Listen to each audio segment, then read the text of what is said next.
Құқық қорғау органдарының өкілдері хабарлама бойынша жедел әрекет етті. Оқиға орнында есірткі саудасын жүргізетін сайт жарнамасы анықталып, тіркеуге алынды. Былтыр 30-дан аса есірткі жарнамасы өшірілген. Кеселдің алдын алу мақсатында жаңа уақыт қоғамдық қоры жастар арасында үгіт-насихат жұмыстарын жүргізіп жатыр. Биыл да бұл жұмыс жалғасып жатыр.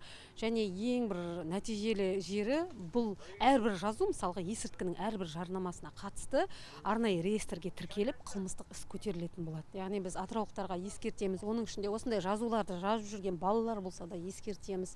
Мұндай жазуды жазуға болмайды. Жазып кеткеннің өзі қылмыстық іс болып есептеледі және оған қатысты тергеу жүргізіледі. Анықталған жағдайда бұны жазып кеткен адам оның өзі бірнеше жылға бас бостандығынан айырылуы мүмкін.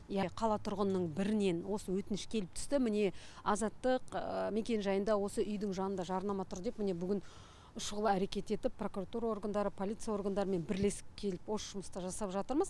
Аймақта нашақорлық және есірткі саудасымен күрес қарқынды жүріп жатыр. Осы бағытта қалалық прокуратура мен ішкі саясат басқармасы және жаңа уақыт қоғамдық қоры бірлесе жасаған виртуалды көмекші арқылы азаматтар анонимді түрде хабарлама қалдыра алады.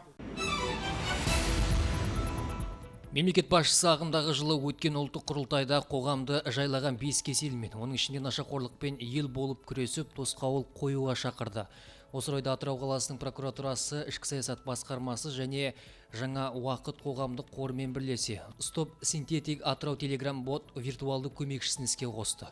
Ботта QR-кодты теру арқылы күдік туғызатын жарнамаларды ашық жеткізуге болады. Сондай-ақ азамат анонимді түрде хабар бере алады. Стоп синтетик Атырау Телеграм ботына бір аптада 3 хабарлама түсті. Оның біріне қылмыстық іс қозғалып, екеуі бойынша тексеру жұмыстары жүріп жатыр.